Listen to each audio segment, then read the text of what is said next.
Honourable members, I want to welcome you to our pre-inaugural orientation for the applicants for the 4th Parliament. Today's program is going to be a very interesting one because all the information that you want, you get it from today's program. And we want to start with a word of prayer.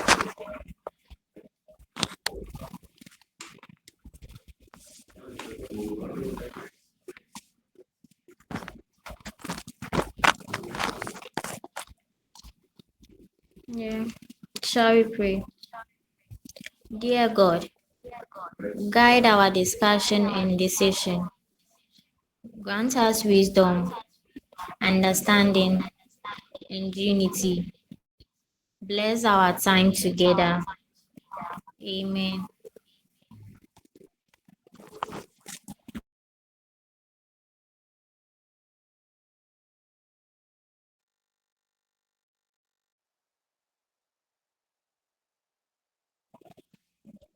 Thank you very much, honourable members. So we want to move on with the program.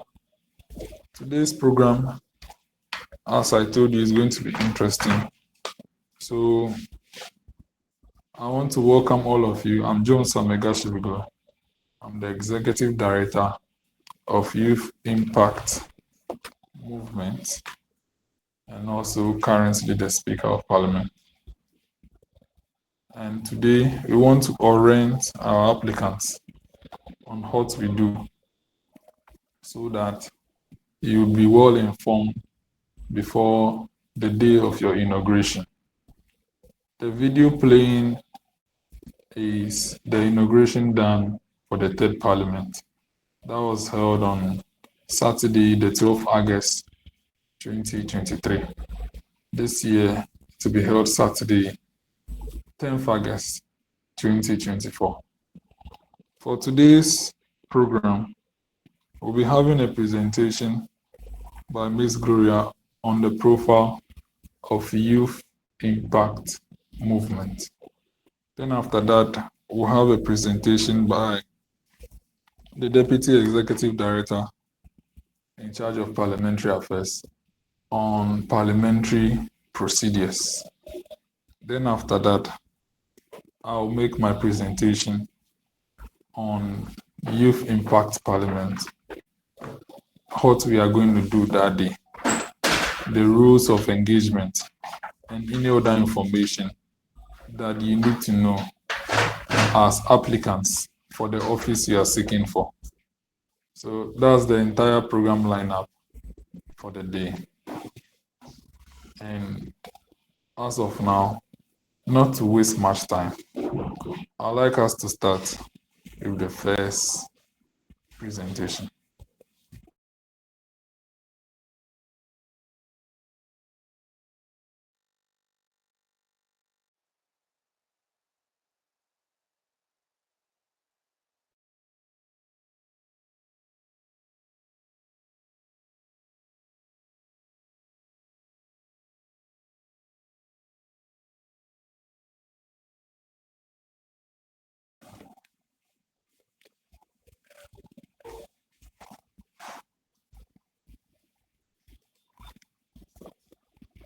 Good evening to you. Youth Impact Movement, YIM, profile of YIM by Gloria Gosselin. Honorable members, ladies and gentlemen, I extend my greetings to you all. Youth Impact Movement, YIM, is a youth-focused organization founded in Hull, Ghana, on 22nd April 2021 by Jos Amegashie-Viglo, a passionate political activist committed to parliamentary democracy and African unity. Alongside co-founders Raymond, Elikem, Agbo, and Amanor Narh. Our movement was born out of our frustration with the prevailing governance challenges and lack of unity in African countries. We aspire to instill values of patriotism, honesty, transparency, hard work, selflessness, and dedication in the youth, to cultivate a new generation of leaders who prioritize national interests above personal gain.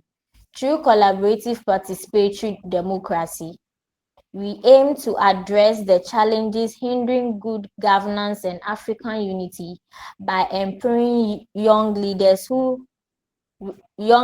with parliamentary expertise. The purpose of Youth Impact Movement is twofold. Youth Impact Parliament (YIP) serve as a training ground for character building and leadership development among Ghanaians and African youth, while Youth Impact Foundation (YIF) functions as a fundraising and humanitarian platform to support our vision and mission. Statement of the problem. In the contemporary African context, many young people are disheartened by the governance exhibited by most African leaders: rampant corruption, resource mismanagement, human rights abuse, ethnic conflicts, inadequate healthcare, education system, crumbling infrastructure, energy crisis, and lack of shared vision for their nations are prevalent issues faced by many African countries. While some individual leaders such as Dr. Kwame Nkrumah and Fifth Legary John Rawlings of Ghana, Nelson Mandela of South Africa, Komula Gaddafi of Libya, Paul Kagame of Rwanda, and John Magufuli of Tanzania have shown commitment to good governance and African unity, there is still much work to be done. To transcend the history of poor governance in Africa, the continent requires a new brand of leadership. The Youth Impact Movement (YIM) aims to play an instrumental role in nurturing such leaders by providing a platform for capacity building in good governance. This capacity building encompasses character training, fostering integrity, owning skills in public policy analysis, delivering relevant education and quality healthcare, encouraging democratic participation, offering constitutional studies, enhancing public speaking and communication skills, promoting equal opportunities and gender studies, cultivating social values and norms, and nurturing sense of patriotism. As we embark on this critical mission, we call upon all stakeholders to join hands and support the Youth Impact Movement in creating a brighter future for African youth and fostering a generation of leaders who will uphold the principles of good governance and unity in our great constituency. Together, we can transform Africa and empower its youth to lead with integrity and purpose.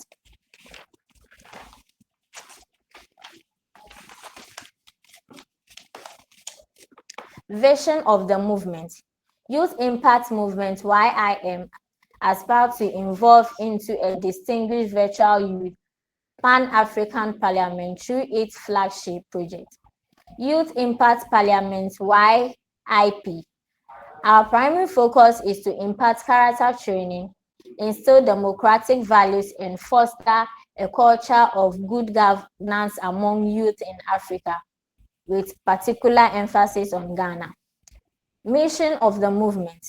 The mission of Youth Impact Movement (YIM) is to cultivate a new generation of African youth leaders characterized by integrity and impeccable character. Our ultimate goal is to contribute to national development, promoting good governance, and foster African unity. Through our initiative and indulgence, we aim to empower young leaders who will campaign positive change and uphold the principles of ethnical leadership for the betterment of our continent. Objectives of the movement. Below are the objectives of the Youth Impact Movement. 1.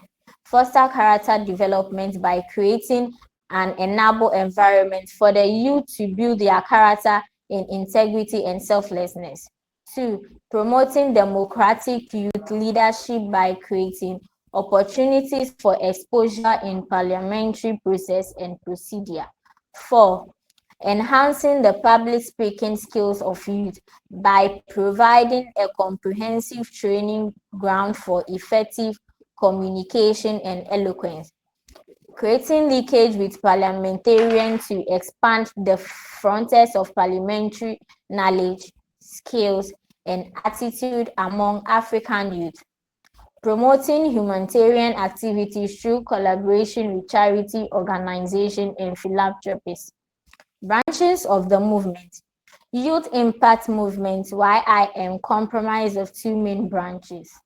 Youth Impact Foundation, YIF, and Youth Impact Parliamentary, YIP. To be part of either branch, individual must first become a member of the movement. The Parliament members and leaders serve a tenure of 1 year, while supporters and collaborators of the foundation have no specific tenure. But the leadership of the foundation serves as a tenure of 1 year.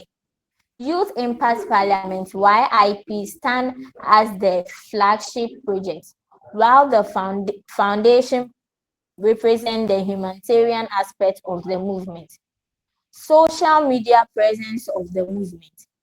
Youth Impact Movement YIM maintains a Facebook, WhatsApp group to engage its audience. Youth Impact Foundation YIF also maintains a Facebook and a WhatsApp group for its social media presence. Meanwhile, Youth Impact Parliament YIP, being the flagship project, has a robust online presence with multiple WhatsApp groups, a Facebook group, and a page, an Instagram account, a Twitter account, a Telegram group, a TikTok account, a LinkedIn account, and a YouTube channel to amplify its reach and impact.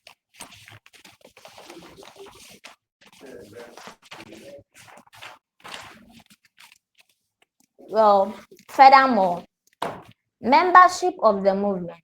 Mr. Speaker, membership in Youth Impact Movement YIM is open to individuals of all nationalities. Interested parties can join by accessing their Google Forms membership link on our social media handles. Instantly, becoming part of the movement for the foundation, members are classified as officers, supporters, planners, or collaborators with their status subject to review by the executive committees. The officers serve for 1 year renewable. In the case of the Parliament Committee, the officers serve for 1 year renewable in the case of the Parliament. The yearly tenure necessity reapplication and the introduction of the youth constituency representation has extended to the membership process. The third Parliament of YIP is comprised of youth MPs from constituency in the Volta, Oti, Eastern, Central, Northern, Northeast, Upper East, and Greater Accra regions. Leadership of the movement. Mr. Speaker, Youth Impact Movement YIM is under the guidance and capable directorship and decision-making body known as the Executive Board. Here are the distinguished directors and their representative roles within the movement. Executive Director, Conjures Amegashie-Viglo. Deputy Executive Director, Humanitarian Affairs, Mr. Raymond Agbo. Deputy Executive Director, Parliamentary Affairs, Mr. Amanor. Finance Director, Ms. Benedicta Esna. Additionally, The executive board of the movement comprises the 5 directors along with the chief officer of YIF, the speaker of YIP Uganda, and the speaker of YIP Ghana, all of whom serve as office members. This dedication team of leaders will steer the movement towards its noble vision and mission with integrity and commitment. Legality of the movement. Mr. Speaker, I am delighted to announce that Youth Impact Parliament, YIP, has obtained official registration as youth organization with the National Youth Authority of Ghana. It was obtained since 12 April 2020. Additionally, we have successfully renewed our registration. Efforts are underway to register the entire movement with the Registrar General Department of Ghana. The movement has a constitution to regulate its operations, while the foundation aligns with its constitution, and the parliament operates under its own standing orders to govern the proceeding. Mr. Speaker, special guest of honor, invited guests, honorable members, ladies and gentlemen, Youth Impact has come to stay. Thank you all for your time. Let's support the movement and YIM will be great. Akbe.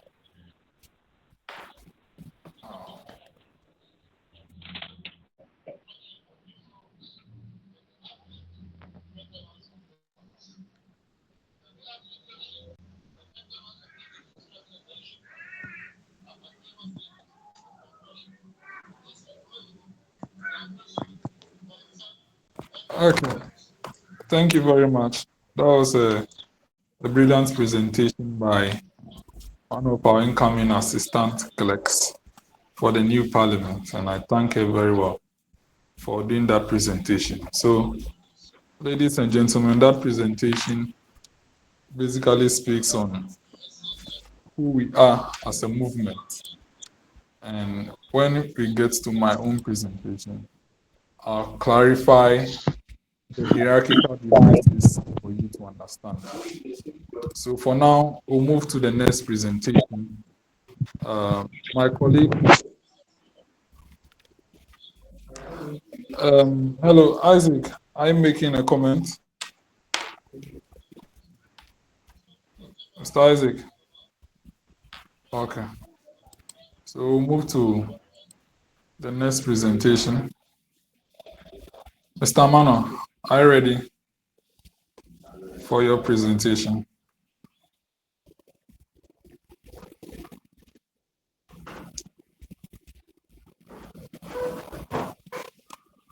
Mr. Amanor, yes, are you ready for your presentation?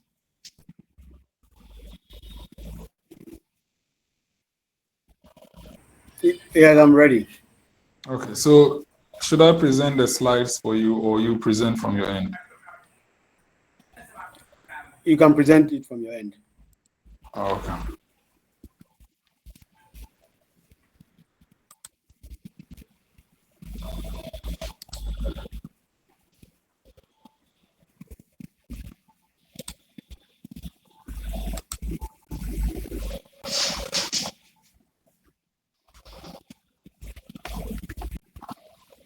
Okay, so the floor is yours.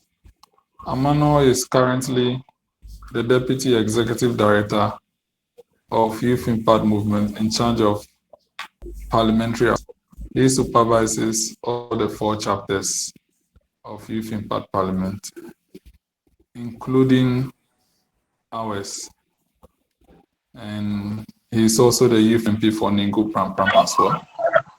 And he'll be taking us through the second presentation. He's going to present on parliamentary procedures for you to learn. So, Mr. Amanor, the floor is yours. Please unmute yourself if you are not to make a presentation. Thank you. Okay, so thank you very much, Mr. Speaker, for the opportunity. And I greet everybody on this particular call. I'm sure everybody can hear me very well.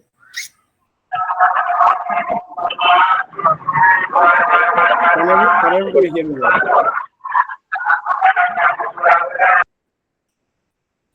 Mr. Speaker, I don't know whether you can confirm whether everybody can hear me. Yes, I can. Okay, so with can you put the presentation in the full screen mode? I don't know whether you can be able to do it at your end.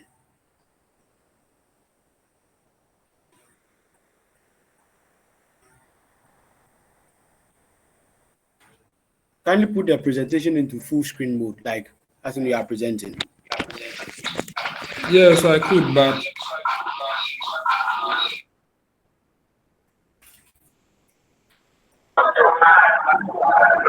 I'm waiting now. yes, I would be able to, but the issue I'm having right now is that I'm doing regional screen recording. So when I do the full screen mode, some parts of the slide might not show. So if you could manage this for me. Okay. Then don't worry, I'll manage from here.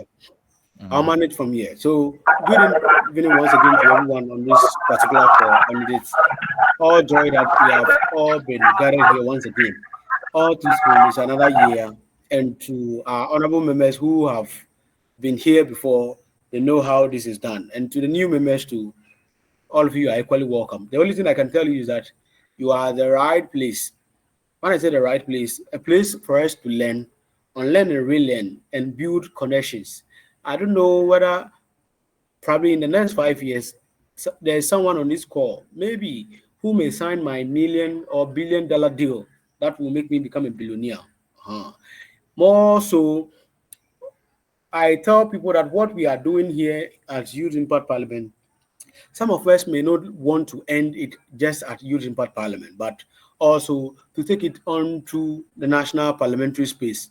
So I won't be surprised when I see Honorable Gloria Goslav being a member of parliament one day, Isaac Boafo being a member of parliament, Alavi Roberts being a member of parliament one day. You see, when we are able to learn properly and take what we are doing here seriously, you realize that when you get to parliament, it is of no different from what we do. Just that with our side, we don't choose the political colors. We just debate on issues just by simply differentiating ourselves as minority and majority. So today, I'll be taking you briefly through what parliament does, what parliament is about. Probably this, maybe you have had this particular presentation for times with Anama. Some of you probably maybe it may be the first time. So learning does not end one day. We continue to learn. Mr. Speaker, let's roll. Let's roll. Let's go. Let's go. Okay, so we'll start. When we were in JHS, we learned about the three arms of government: legislature, the judiciary, and then the executives. So today, our business is on parliament, which is the legislature. So if you look at the slides that is being presented, is a parliament is simply a name for legislature. It's simply a name for legislature, and this is because of the most popular name. So parliament had been selected kind of because majority of the countries around the world use parliament, but not all the countries in the world uses the term parliament. Okay, so we have other names such as the National Assembly, House of Assembly, House of Representative, House of Commons, House of Lords, House of the Councillors, Senate, National Council of Province, National Congress, and the likes. So if you look through, so you realize that House of Lords, House of Commons are being used by those in the UK, National Assembly in Nigeria. We use Parliament here in Ghana, and Youth Impact Parliament, we've also adopted Parliament, the name Parliament. So when you hear House of Lords, House of Commons, Senate, when you hear National Assembly of the Republic, Legislative Council, it is of no different. It's just a name that to the people have adopted for their legislative chamber. Let's proceed. So what then is legislature? So legislature is simply the lawmaking body of a country or a region. It can be a political party. So you realize that in our house houses, in our NASPA, in our teens, in our TESCONs, in our NOOCs, and in our GNUTs, the highest decision-making body of that particular group with time is at Congress. So you realize that at Congress is where majority of the key decisions are being taken for that group. So you hear that the NPP is going for Congress. That is where they are going to elect their national executive. Likewise, the NDC. Likewise, NUCS. Likewise, TEIN. Likewise, TESCON. So over here, the legislature is just the body that makes the the lawmaking body of the country. And in order for them to have fair representative, people will be democratically elected or appointed to represent a particular group of people. So I'm very glad that I have my MP, Honorable Sam George, representing we the good people of Nigo Mampram in Parliament. And that is our joy. So you realize that Honorable Kodo, MP for Hose Central, yes. Honorable Benjamin Bedra, MP for Ho West, and the likes. So the various constituencies to whom the MPs are represented, these people are, what's the name? Are elected. When you go elsewhere, they may not call it constituencies. They may not call it constituencies. We call them constituencies. I get it. As in we have adopted Ghana's mode of operation. So Parliament represents the entire group of people. So the 32 million people we have in Ghana currently, per the last population census, all of us cannot be in that chamber in Accra. So it is wise for us to elect one person at the end of every 4 years to go and represent us. Let's proceed. So this is the National Assembly of Tanzania. Very beautiful chamber. So if you watch on the screen, you realize that, look at the composition of the National Assembly of Tanzania. It has 64 elected from single-member districts. So you realize that in Tanzania, what we call constituencies, they call them single-member districts. Are you getting it? So then they have 113 elected from only women list. So in Tanzania, the affirmative action bill that had been sitting in Ghana's parliament for some number of years now, Tanzania is doing well with this. They have a particular number of seats that is only dedicated to women. As in Ghana's parliament presently, it looks like if you are a Gangalia woman, yeah, kind of a thing. If you are a strong woman, go in and compete and come for your seats. But in Tanzania, a particular number is reserved for the women, and it is shared equally among the political parties to bring women into parliament for representation. They realize that they have 5 elected indirectly by the Zanzibar House of Representatives. I'm sure it's another form of parliament, kind of a lower chamber in Uganda. Then in Tanzania, the Attorney General is an MP.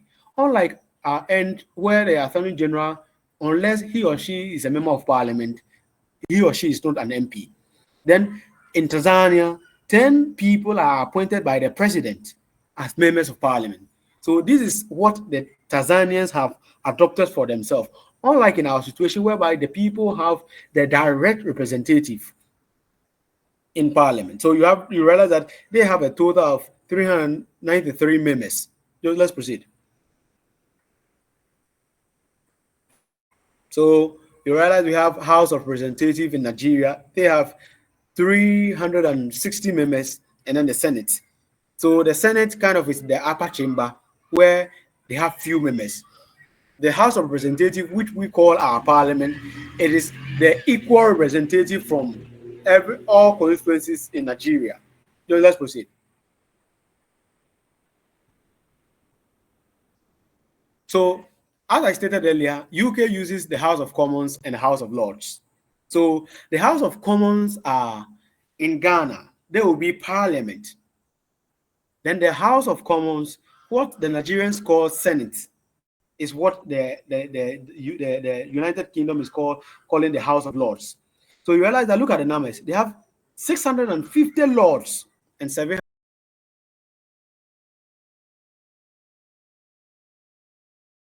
You realize that with the United Kingdom, they have a very huge population. England, Scotland, Wales, I forgot it isn't I've forgotten the membership of the United Kingdom. So they have huge numbers. So in Ghana currently, we only have a single chamber, which is the Parliament. I don't know whether you've heard about the discussion hovering around establishing an upper chamber, converting the current Council of State into an upper chamber. So over here, what happens is that the House of Commons deliberate over issues. It is being passed when issues of higher deliberation ought to be discussed. It goes to the House of Lords, kind of a thing like that. So in the structure wise, the House of Lords are of a higher have higher political powers, kind of, than the House of Commons. So this is the UK structure. But in Ghana, fortunately, we have only one chamber. Maybe, hopefully, in the future, where the population grows and then there's a yearn for an upper chamber, it will come into place. So, kind of a thing. Our current House, how do I call it? Council of State, kind of can be termed as an upper chamber, because that is where the president takes key decisions. Almost all appointment that the president makes, he does it in the consultation with the Council of State that will later on be approved by Parliament. Honorable Judge, let's proceed.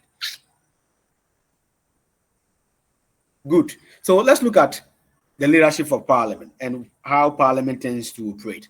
So we have the Speaker, the first Deputy Speaker, the second Deputy Speaker, the Majority Leader, and then the Minority Leader.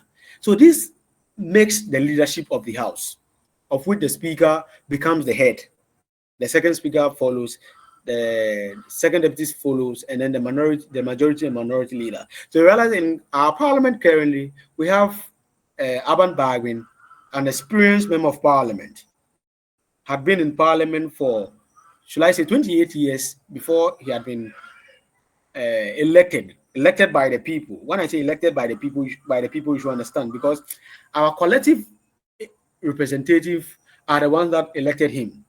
Then the second Deputy Speaker was elected by, let's say, the political party side, and then that is, so we have Honorable Joe Wise, MP for Bekwai. Then we have the Fomina MP, the independent candidate who won the 2020 election. Then we have Honorable Afenyo Markins as the Majority Leader, and then Ato Forson as the Minority Leader. So if you look at the composition over here, the Majority Leader is basically the leader of the group in Parliament that has the majority seat in Parliament. But in Ghana currently, we have a hung Parliament, 137, one independent. But for the mere fact that the independent candidate decided to sit on the side of the majority, it simply made them a majority by one member. And then the minority is the group that is represented by the second largest party in Parliament. So in the third Parliament, so let's say in the second and then the third Parliament, we had more than two political parties in Parliament. So we had CPP having members of Parliament, of which Honorable Freddie Blee, former Deputy Speaker of Parliament and the former National Chairman of the NPP, he was a member of the CPP in Parliament. Honorable, what's the name? Pakwesi Indum. Good. Is it Indum? Yes. Freddie Blee. Is it Freddie Blee? Sorry. Freddie Blee. Sorry. I wanted their names normally confuses me. Sorry, Freddie Blee. So Freddie Blee was an original CPP member, but when they came to Parliament, he sat on the side of the then minority that came into majority in 2000, and by virtue, because he sat with them throughout, he eventually became a member of the party and later on became the national chairman, of which he handed over last year. So you see how politics kind of look beautiful in a way. Let's proceed. Next slide. Good. So this is the heads of the Republican legislature. So this is a meeting where all the speakers had a conference. I don't know, I forgot, in Rwanda. Yes, in Rwanda. So you could see Paul Kagame, and when you look right behind Paul Kagame, you see our deputy second deputy speaker, the Famina MP, in his robe. I think he has the most beautiful robe among all of them. And kind of, yes. I can't see any other robe. Some of the robes are look like Museum Disco gown, the one they wore in Museum Disco. Yeah, that's just by the way. So his crown is in a nice embroidered with the grand symbols, looking very beautiful. Let's proceed.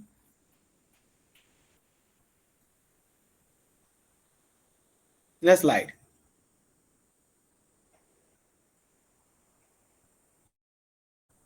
Next slide.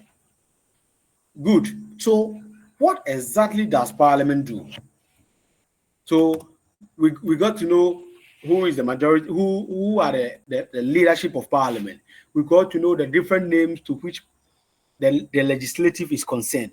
So, whether House of Commons, House of Representatives, Parliament, Senate, what exactly do they do?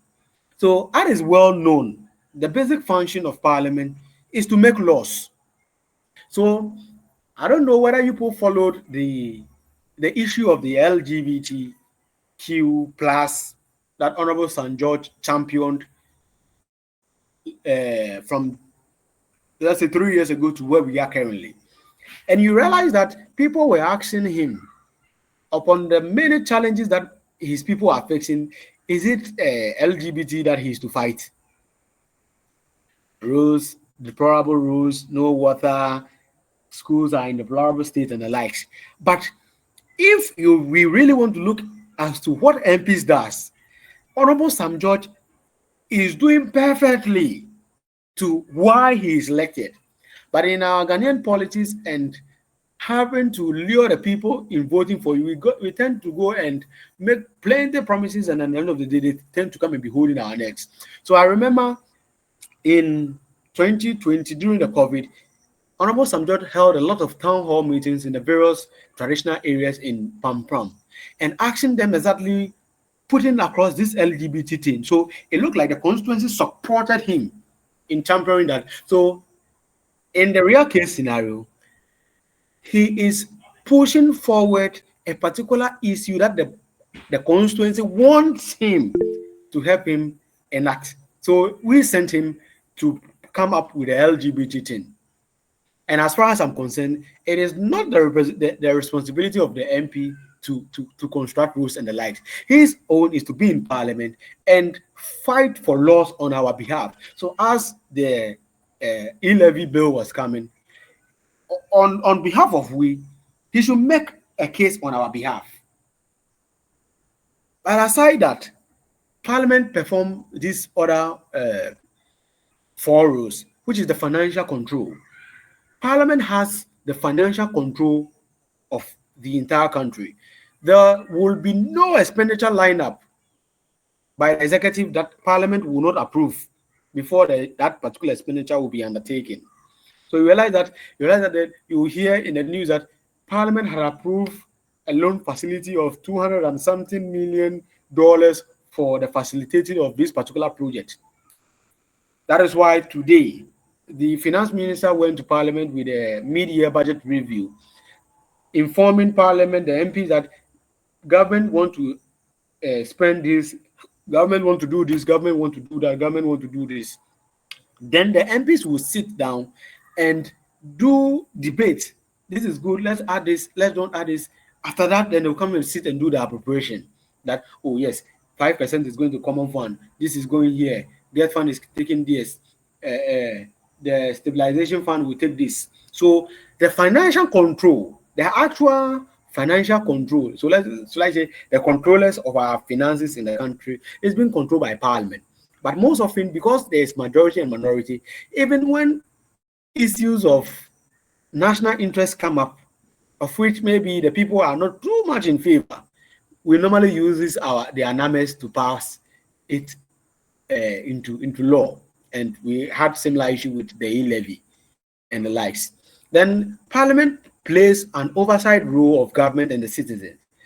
So you realize that after Parliament, I don't know whether you've been following Parliament for some time now. Parliament had enacted a new standing order. And in the new standing order, it has come to them that they should form a committee called the Government Oversight committee of which Honorable Okudzoto-Ablakwa had been appointed as the chairperson of the said committee. And if you followed Honorable Okudzoto-Ablakwa for some time now, he's playing exactly of the exact definition of the oversight role of government. So realize that 1 or 2 days over the week, over the last 3 weeks, he was on the neck of Snits and how do I call it?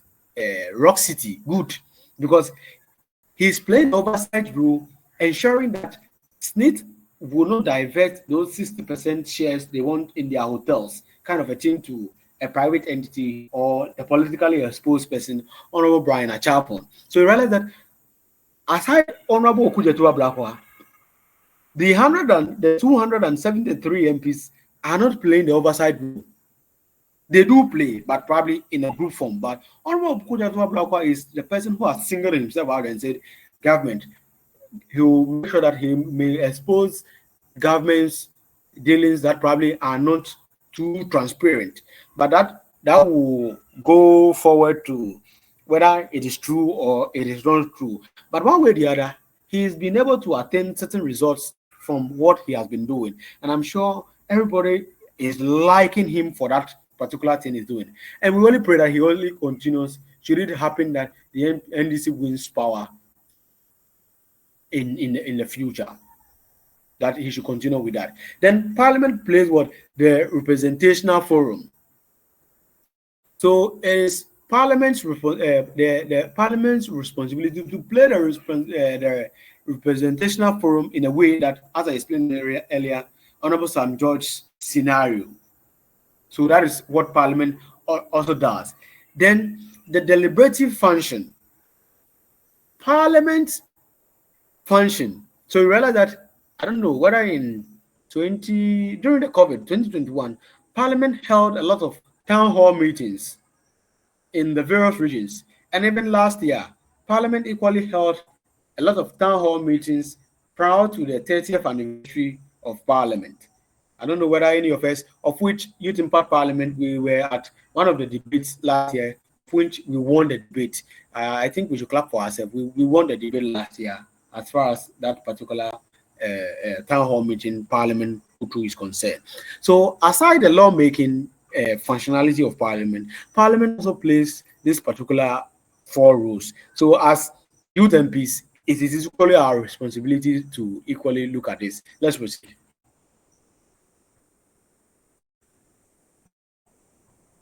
Next meeting.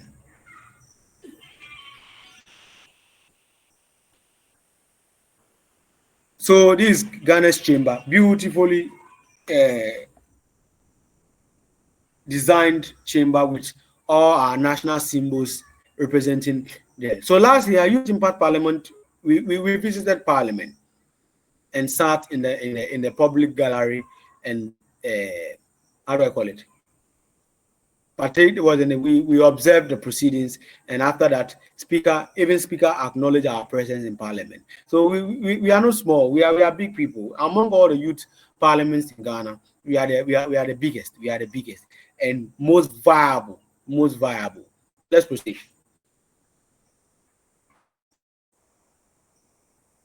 So this is the composition of the 8th Parliament of Ghana, as I stated earlier. So 275 MPs, the NPP 7, likewise the NDC, and 1 MP, 1 independent candidate, which is the Fomina MP. He had shown that yes, he's the man of the people, even though the NPP presented a different candidate aside him, and then he won. He won eventually. Let's proceed.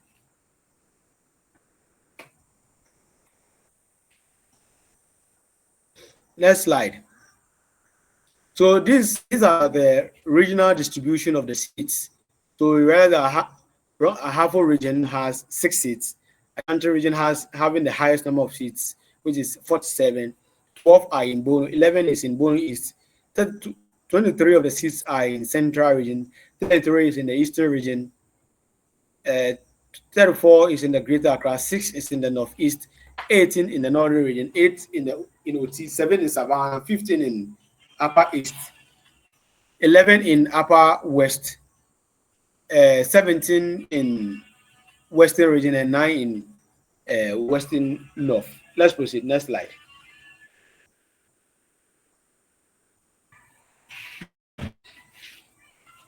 So the timeline of Parliament of Ghana. So as we all are aware, is a 4-year term. Once you are good to the people will renew your tenure every 4 years. And I'm sure in this particular year's election, some people will be punished by voting against them, and others will be rewarded by voting for them again to represent the people. So every 4 years we go to Parliament. So Parliament, in the 4 years of Parliament is being divided into 4 sessions. So first session, second session, third session, and the fourth session. So each section represents a year in the 4 years. The 4 sessions that we are talking about. A year in Parliament is a session. Then within the session, there are meetings. So every 3 months within the year. So we have 3 meetings in a year. Then we have as many as a sitting under a meeting. So if you pick any other people of Parliament or official report or the votes and proceedings, you realize that they're here in the 4th Parliament, in the second session. Let's say this is how it goes. It reads in the 24th sitting of the 3rd meeting of the second section of the 8th Parliament of the Republic of Ghana. Take notice of that. When you go to Parliament's website, you can get that particular information. That is, so in the 4-year tenure, they have 4 sessions.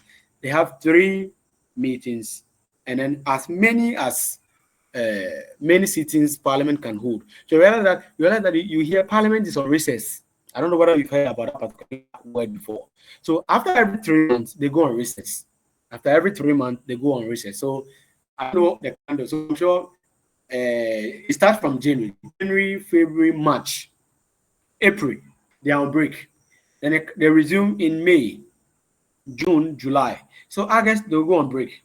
Then they resume in September, October, November. Then December, they'll go on break. That's how Parliament operates. So within the 3 meetings within a particular session, Parliament designs the order of business that will be handled in each of the meetings. I don't know whether I'm confusing you, but don't be confused. So every particular sitting starts from Tuesday to Friday from 10 a.m. to 2 p.m. In the worst case scenario, will you see Parliament sitting beyond 2 p.m.? In a worst case scenario. And it is from Tuesday to Friday because Parliament has that over the weekend, MPs will travel back to their various constituencies to attend funerals, to attend weddings, to attend engagement, to engage the people, or to do any other thing. And they may not be able to return back on Sunday. So on Monday, they should be done with everything and be returning towards Accra because Parliament is in Accra. So when somebody is in Bolimboy in Savannah region, he will travel all the way to Savannah region, cannot make it back to Parliament on Sunday to go to Parliament on Monday. So Parliament starts in Parliament, their duty starts on Tuesday and end on Friday from 10 a.m. every day to 2 p.m. Unless probably there are delicate issues that Parliament have to sit beyond the 4 hours schedule that they have putting out for themselves. Next slide.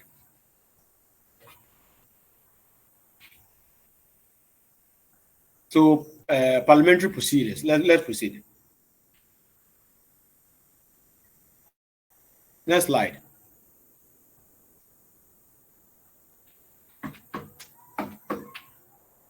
Okay, so parliamentary proceedings. So when we say parliamentary proceedings, these are the accepted rules, ethics, and customs that governs a sitting of a legislature or an organization.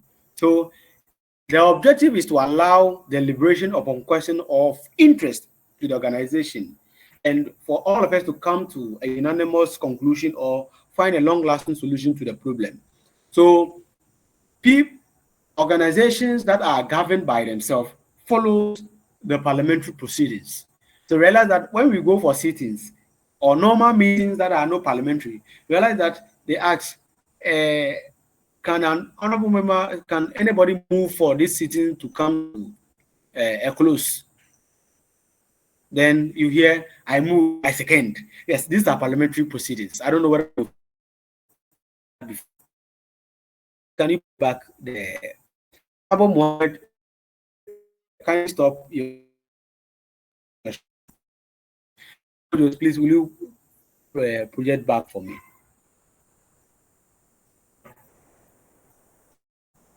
Yes, but I'm not seeing it. The screen is smaller at my end. I don't know whether it's everybody that is seeing that. I don't know. Yes, you are still projecting though, but I'm not seeing it as big, like the bigger screen as I'm supposed to see it here. I don't know whether I'm the only one or it's everybody.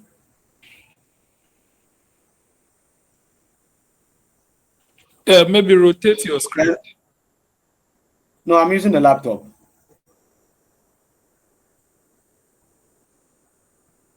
I'm using the laptop.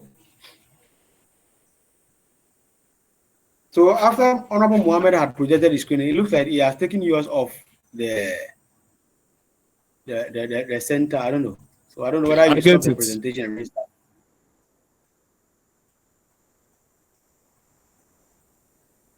Give me a second. Okay.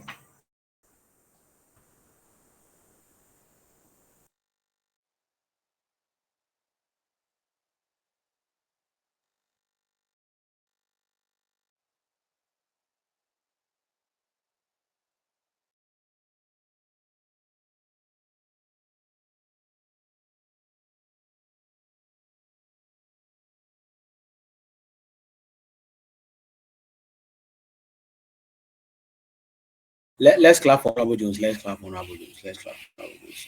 So, as I stated earlier, so the parliamentary proceedings are even adopted everywhere, even in our traditional homes, kind of a thing like that. Let's proceed. Let's look at what parliamentary proceedings are. Next slide.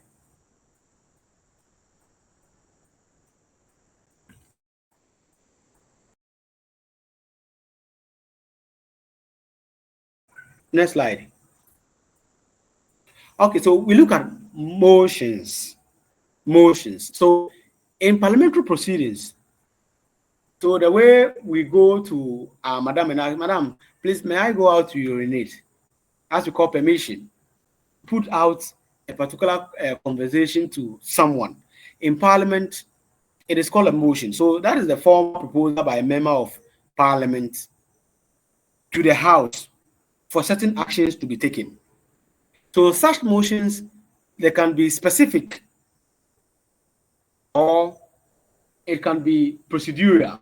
Like maybe today, this is exactly what we are coming to discuss. Or me as an MP. So you realize that most often, if you follow parliamentary proceedings and how the MPs, you realize that Honorable Okujetua Blakwa normally files a motion to the Speaker to invite a particular minister to come to Parliament to answer questions on based on what is happening. A motion can bring a new business before the House, or it can consist of what numerous other proposals to take procedural steps. So the way we go to meeting, then we draw an agenda. Then we say on the agenda we have only opening prayer, we have minutes from previous meeting.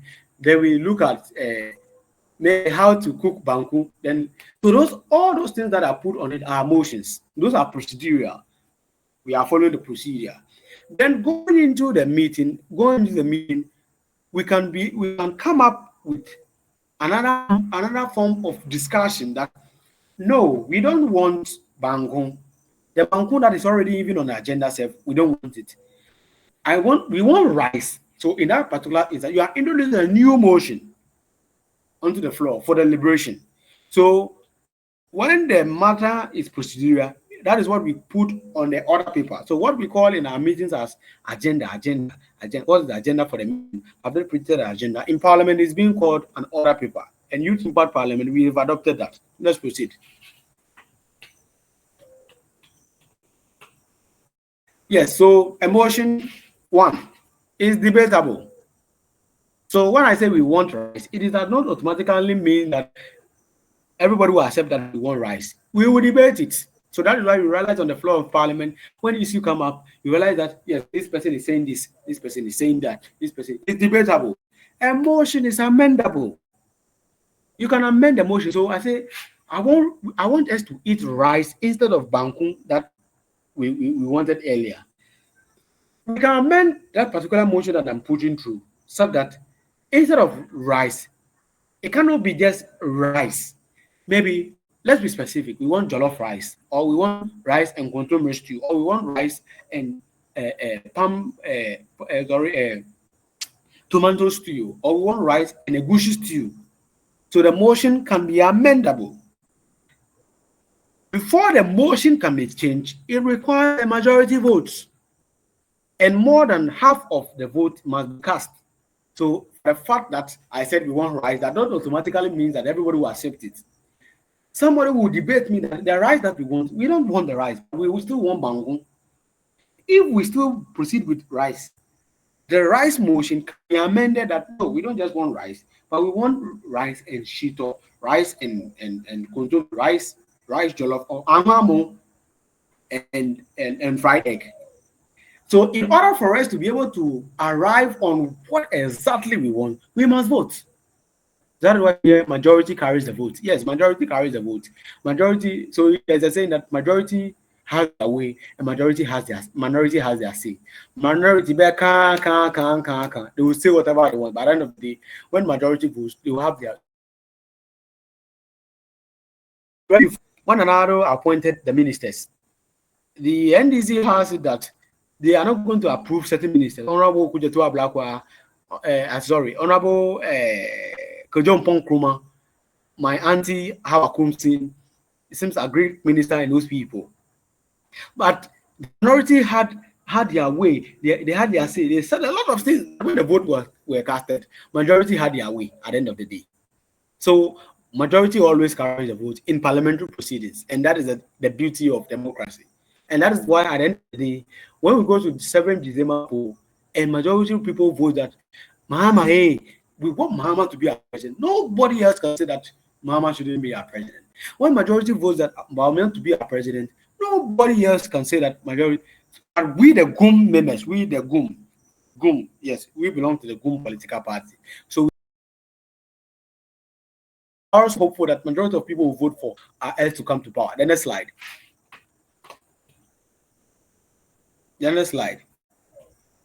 So let's look at type of motions as I stated earlier. So we have the procedural motions. So these are the motions that is program business of the day. So such motions are put on the order paper, or what we call the agenda paper. So those ones will contain prayers, minutes, let's eat Banku, item 13, adjournment, and those stuffs. Those are procedural. It's been drawn that when we go to meeting today, this is what we are going to discuss. Then the private motion, these are the ones that are filed by members of parliament, which is not part of the business of the day. So as I stated earlier, on the business of the day, we are planning that we are coming to discuss Bangu. But when we got there, somebody is bringing up rice and stew, which is not on the agenda. So that is a private motion. So when we get to parliamentary business, you realize that when you don't use for parliament and then start new parliament, all these things will be taken to when you go to, you understand very well. Let's proceed. Next slide.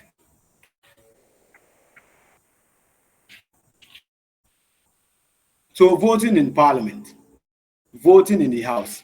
So we have three major types of voting, and it depends on the situation available that we adopt any of the following voting proceedings. So we have voting by voice. When we will vote by voice, it is when all of us in parliament had come to a unanimous conclusion that we want rice.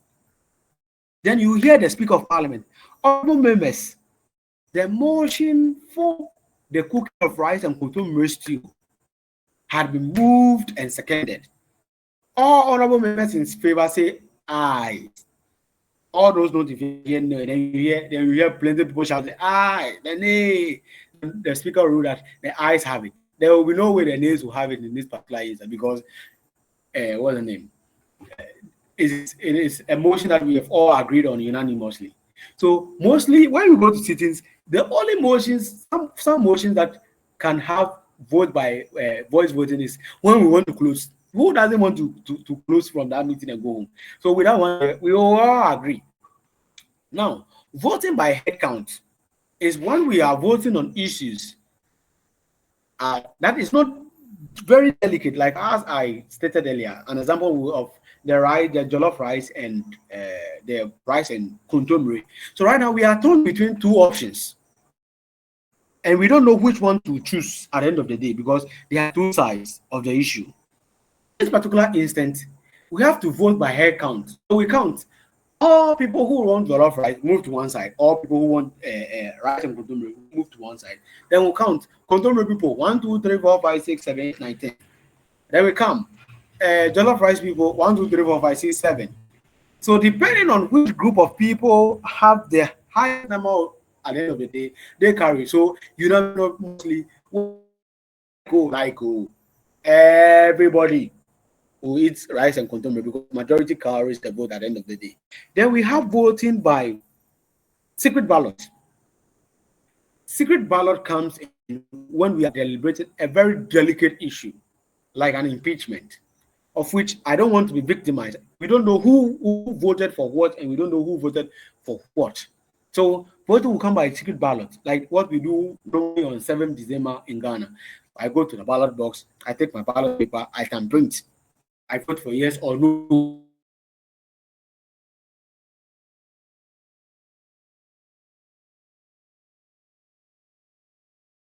I'm voting for whom? I'm telling you, so I probably before you get so it is by secret ballot. So you realize that on 7th December, 7th January 2021, Parliament had experienced some beautiful proceedings that had one way or the other strengthened our democracy. Well, even though the NPP was having one more seat than the NDC then, but the NDC at the end of the day won the speakership. It was done by secret ballot. So up to today, nobody knows the two people who had voted for Bagman to become speaker at the end of the day. Nobody knows those two people. Let's proceed. Type of voting that is being adopted in Parliament, but most often we go by voice voting and voting by head count. Voting by secret ballot mostly come in when what's the name? The issues are delicate. Debating in the House. So debating is simply the conversation for members to share ideas on matters before the House. So when we are debating between rice and contemporary and jollof rice, these are two separate views on the floor. Contemporary people must convince the House why contemporary is best for the group. Jollof people also must come up with argument why what's the name? Jollof is best for the group. So at the end of the day, contemporary people must be convincing Jollof, some of Jollof people, and Jollof and the vice versa. So that when we are going to vote, we may get some of these people coming to vote for us, or some of these people coming to vote for us. So Parliament debate questions from ministers or statements to the House, or papers and reports on the floor, or bills at consideration states. So you realize Honorable Okudato calls for the head of, let's say, sanitation minister to the House. Why Odona River is not being dredged and flood is taking all over Circle, Kwamikuma Circle, all over the place. So when the sanitation minister comes and put out her reason, now they have to turn onto two parts. The minority will all have their debate at the end of the day. They will have different views. So you realize that the majority will be supporting the minister, and then the minority will be against the minister. Let's proceed.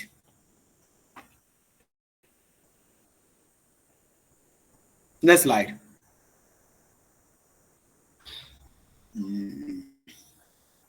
Next slide.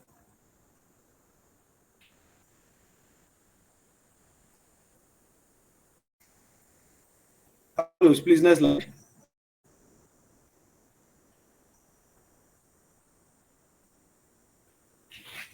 Hello, just please can you hear me? Next slide, please.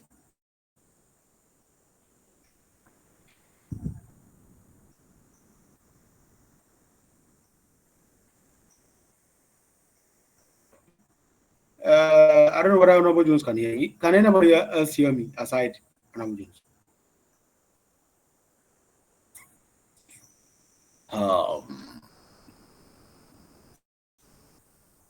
Honorable Jones.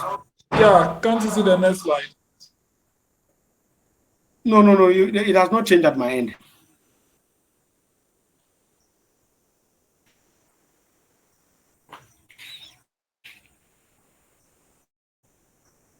I don't know whether I'm the only one facing that challenge, but I don't know. Has it changed now? No, it has not changed. It is still on the debate in the House.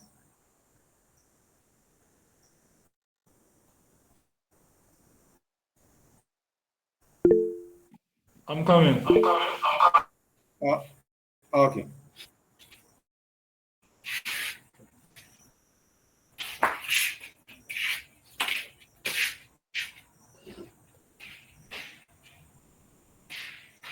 So can't you see rules of the speaker?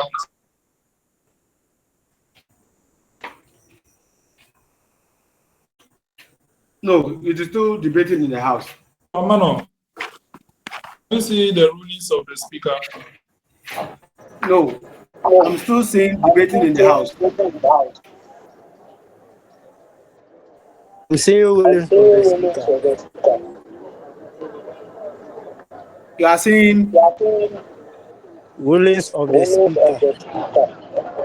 Hey, my family members have gotten me. I'm coming. Let me turn the call back. It looks like my screen is stuck.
Oh goodness.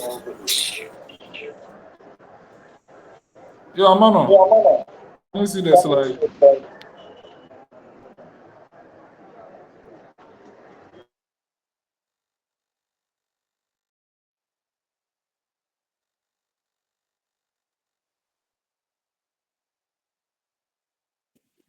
Okay.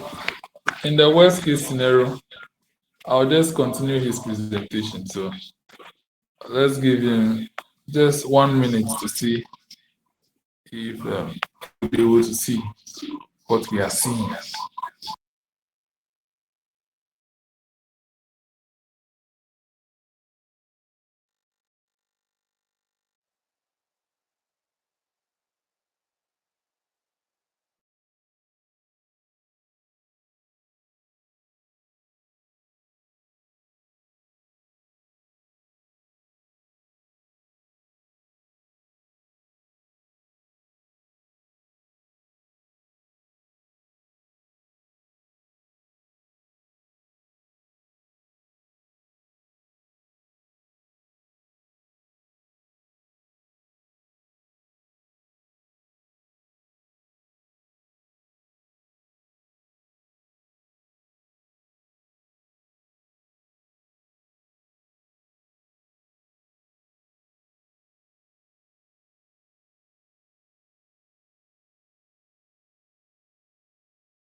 Okay, so I'm back, but I've joined from the phone, so I'll try to do my best to.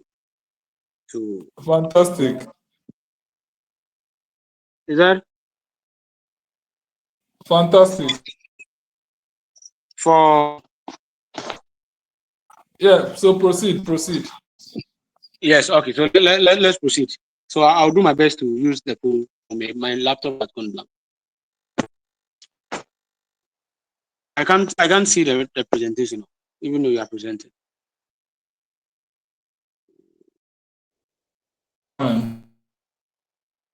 Is that?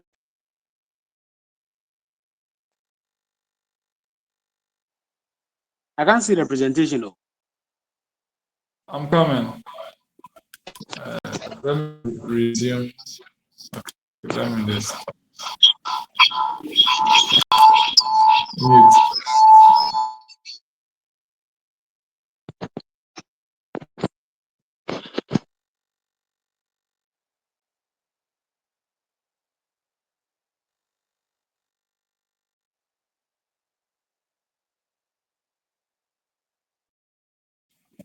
Can you see the presentation?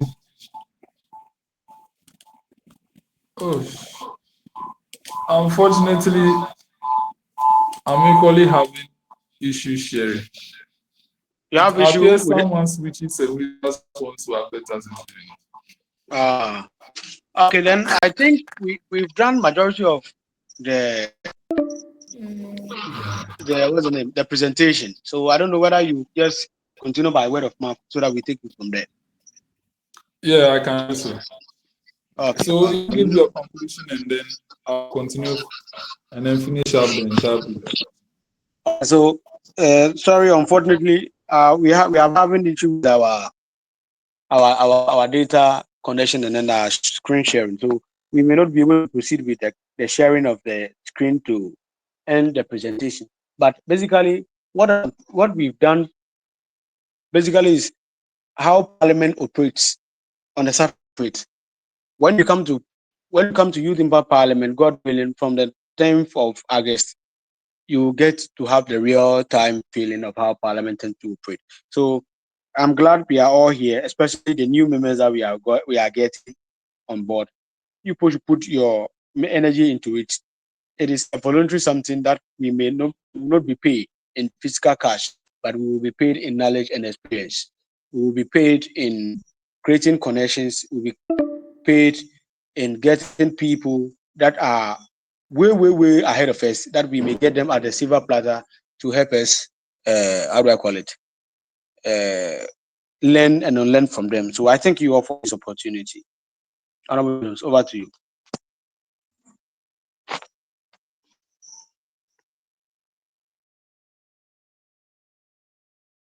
Thank you very much, my colleague. I'm grateful for doing a yeoman's job to orient our friends who are seeking to be youth MPs. And the information you have shared is very important for them to know. More will be shared later on. For now, I'd like us to proceed with the program. Please, we're taking questions and answers after my presentation. So, whatever questions and answers you have from the first presentation to this one, just note them down. And after I'm done with my presentation, then you can ask your questions. So from the presentation made by Ms. Gloria to Amanor's presentation to my own, I want you to prepare to ask your questions after I finish my presentation. So, honorable members, I want to today inform you about the total structure and hierarchy in this organization that you aspire to be part of. And I'll explain the dynamics of how things go. I'll explain the dynamics of how things go in this organization. I'll also counter on your duties as youth MPs, and then the structures that exist in our current parliament. And I'll also speak on the benefits of being a youth MP. I would also speak on the inauguration ceremony that we'll be having on the 12th of August. So starting, Ms. Gloria spoke on the entire structure of a youth impact movement, and let me just summarize it. So the group that you are part of, the mother body is called Youth Impact Movement. Youth Impact Movement is only one in the entire world. It is headed by an executive director with 2 deputy executive directors, one in charge of Humanitarian Affairs that supervises Youth Impact Foundation. Youth Impact Foundation is a branch of Youth Impact Movement. And then the second deputy executive director, who is in charge of Parliamentary Affairs, Honorable Amanor, supervises all the chapters of Youth Impact Parliament. Youth Impact Parliament is our flagship program. And we have 4 chapters as of now. Ghana chapter, which is the main chapter, Ugandan chapter, Indian chapter, and Namibia chapter. And each of the chapters have their own speakers of parliament. But in the Ghana chapter, we have adopted the bicameral legislature, where we have 2 chambers. So we have our Senate, which is the upper chamber, and our Parliament, which is the lower chamber. In September, we'll be having joint sittings of both chambers, and you'll see the Senate working hand in hand with your Parliament to see how things will go. I'm currently the Speaker of Parliament, and I'll be handing over to another person by 10th August, the day of the inauguration. So the Speaker of Parliament leads a particular chapter, but at where there are 2 chambers in one chapter, then the President of the Senate becomes the head of the chapter, and then the Speaker becomes the deputy head. So in this current situation, I'm the head of the Parliamentary or Youth Impact Parliament Ghana because I'm the Speaker. But effective from 10th August, both chambers would be fully active right after the dissolution of the 3rd Parliament. So the parliamentary structure is simple. Amanor has taken us through what happens at the National Parliament. It's the same that goes on in ours as well. We have the Speaker of Parliament, the Deputy Speaker of Parliament, the Deputy Speakers of Parliament. We have the first Deputy Speaker, second Deputy Speaker. We have the Clerk to Parliament. We have 3 Deputy Clerks to Parliament, the Deputy Clerk Operations, Deputy Clerk Finance, Deputy Clerk Publicity. We have 3 Assistant Clerks, Assistant Clerk Affairs, Assistant Clerk Accounts, and Assistant Clerk Relations. They all form the table office and they handle our correspondence. We have the Marshal Department in Youth Impact Parliament. We have the Marshal to Parliament himself. And then we have 4 Deputy Marshals, Deputy Marshal Physical Security, Deputy Marshal Information Security, Deputy Marshal Emergency Response, and Deputy Marshal VIP. The Clerk Department is more of the secretarial department for the entire Parliament. And the Marshal Department is more of the Security Department. So all our Marshals and Deputy Marshals are actually cadet officers. And then all our clerks, not all of them are doing secretariatship because it is not only secretary. We have finance, we have publicity. So anyone who is skilled enough get appointed into those offices. And now, currently in the 3rd Parliament, we have 155 seats.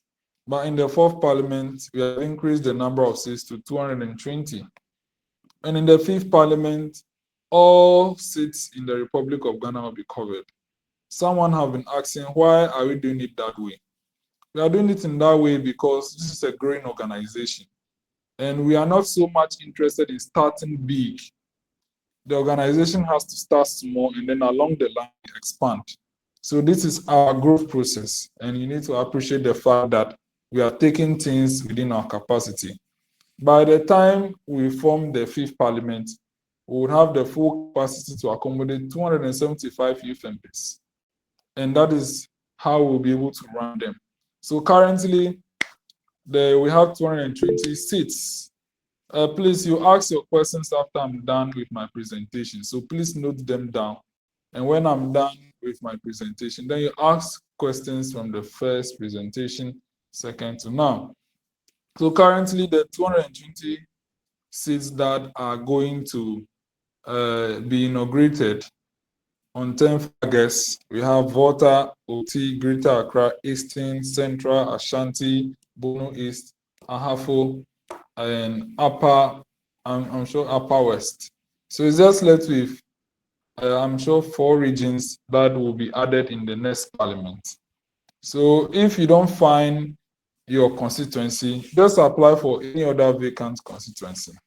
So currently we are assigning seats to members of parliament, and we go through a procedure in assigning the seats. First of all, if you are the incumbent, then it's given to you. But if you're not the incumbent, they'll know whether you hail from there. If you don't hail from there, then why do you want to represent that constituency? We take all of this in considerations. But you know that the form is free. But before we confirm you for any seat, you need to pay your dues of 100 cedis. That's the only financial commitment that is compulsory they are paying throughout the entire tenure. This house sits once every month. Once every month, Youth Impact Parliament sits. Since 2021, we have been sitting every month. It is for a reason, because this is a group process.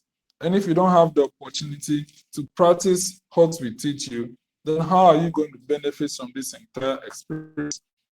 So sittings are currently held in home, but we are adopting a hybrid system to accommodate our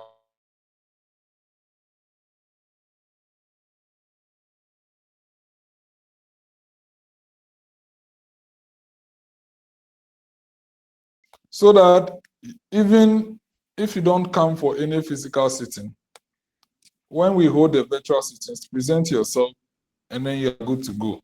So currently, all sittings are physical, and then there is only one virtual sitting. But effective from the inauguration of the 4th Parliament, after every 2 physical sittings of the Parliament, they will hold a virtual sitting. And the month that they will hold a virtual sitting, the Senate will sit physically. So the current schedule for managing the 2 chambers is that the Parliament will sit physically 2 times, and then the Senate will sit. In all, it is just 1 sitting in a month. So in some occasions, there could be joint sittings. Yeah, so those of you who cannot come from afar, it's not a problem. When we hold our virtual sittings, please ensure that you participate. However, if you miss the physical sittings, we always record our sittings. So ensure that you read the minutes and you watch the recordings to be abreast of what we do. That is why we always record our sittings, so that you benefit from the discussions and the whatever issues that we debate. You can as well table your comments under the videos, and they will all be noted by the clerk department. So that is for you to note. So the current dues is 100 cedis. Nominations, as a matter of fact, will be closed on the 31st of August, and it will be open after the inauguration to fill the vacant seats. Only MPs who pay the 100 cedis will be confirmed. It is for a reason, because we are tired of chasing you to pay. In the former parliaments, we confirm you and then later on you pay at your own discretion. But what happens is that the finances become more of a burden on the founders, and I think it is not that it's not best. That is why this time around we have adopted that you pay before we confirm. Someone would actually ask, is it like we have been increasing the 100 cedis? No. In the 2nd Parliament, it was 80 cedis. By inaugural levy was 20 cedis, and the rest was scattered as 5 cedis dues monthly payments. In the 3rd Parliament, it was splitted into 2. We increased it to 100 in the 3rd Parliament. 50 cedis as inaugural dues, and then 50 as normal dues. But as a matter of fact, only 40% paid the inaugural dues, and then only 2% paid the dues itself. Only 2% paid the dues itself. It means the rest of the cost has been bared by the founders. So that is why this time around we have just combined both of them. You pay it as block and then you are being confirmed. So please understand for us and try to comply. Okay, so that is how the things go. So another person would also ask, how do you stand to benefit from this entire initiative? Number one, it benefits from associating with the house. Okay, Youth Impact Parliament is basically a rivaling youth parliament. We are the most vibrant youth parliament in the entire of Ghana, and that is a record no youth parliament can beat. Because every month we sit. We don't sit because we want to sit for fun. We sit because we want to provide the opportunity for you to, number one, project yourself. Because the people who watch our video, it's not just your colleagues. I want to inform you that members of Parliament of the Republic of Ghana have been watching our videos. Your party members and executives, both NDC, MPP, GUM, whatsoever, have been watching our videos to know their members who are trying to project themselves in our platform. They are watching. Your lecturers are watching. From different schools have been hearing about us. They have been watching our proceedings to see which of their students they see and note them. And people can recommend you knowing that you speak on our platform. So you don't take our platform for joke. People who come and speak on our platform have been giving testimonies that someone calls them, oh, I've seen you on Youth Impact Parliament, but we didn't know you could even speak, or either talented, and then they get recommendations. So we don't joke with our recordings at all, and you stand to benefit that. Those of you who cannot even come physically, when we hold a virtual sitting, try and make a submission, and someone will surely watch you and know that this guy can do something. Another benefit that you enjoy is that we do flyers for all our youth MPs, and that is purposely meant to project you and outdoor you to the entire world. The number of people who watch our platform, they might not like, but they are watching. And we have been seeing comments that, oh, this person has shared this flyer. Sometimes they'll call to know whether or not it is legit, and we confirm. Another benefit is that you can request for attestation letters, and then we will do them for you to confirm that indeed you are part of us and you're working. That is another benefit that you also continue to benefit from. And then the next one, of which is even embedded in the first one, is that as we hold sittings and we hold engagements, you get to practice. A whole lot of members have actually come to attest to the fact that if not for Youth Impact Parliament, they wouldn't have the confidence to speak right now. Because when they come for sittings, due to the familiarity, they have that confidence to speak. And upon hearing their colleagues who are very vocal and good at speaking, they get to improve themselves. Because you need to see in order to learn. So if you don't have that exposure to see someone speak, you wouldn't learn. Another benefit is that you have had not less than over 9 to 10 members of Parliament of the Republic of Ghana coming on our platform. And anytime they come, they speak to you, give you advices. You have opportunity to network with them, take their contacts. I myself have equally benefited from Youth Impact Parliament. Honorable Amanor spoke about the fact that we went to Parliament of Ghana. Yes, we went to Parliament of Ghana, and out of the numerous groups that come, we had the opportunity to go to the speakers block, and we heard an orientation at the speakers block. That is top-notch treatment, in case you don't know.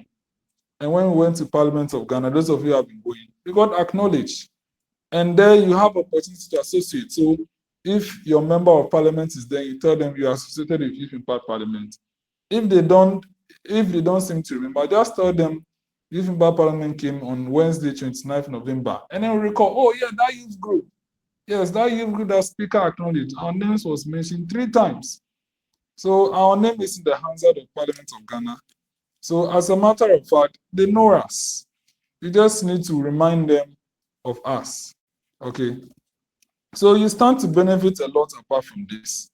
What you benefit might not be money, but what will give you, money cannot pay for it because you get to experience, you gain publicity, and then you gain reputation. Associating with this brand as well will add on to your reputation. Okay, so these are things that you stand to benefit as a member of Youth Impact Parliament. And I have not even covered a lot. There are a lot more that people will cover. So there you stand to benefit a lot of things. Amanor and I are testament to how Youth Impact Parliament has equally changed our lives. I, as Speaker, if not for Youth Impact Parliament, I wouldn't have gotten the opportunity to preside over a meeting with an incumbent member of Parliament in DC seated by my side. If not for Youth Impact Parliament, I wouldn't have had such an opportunity. And it was this same platform that brought such an opportunity.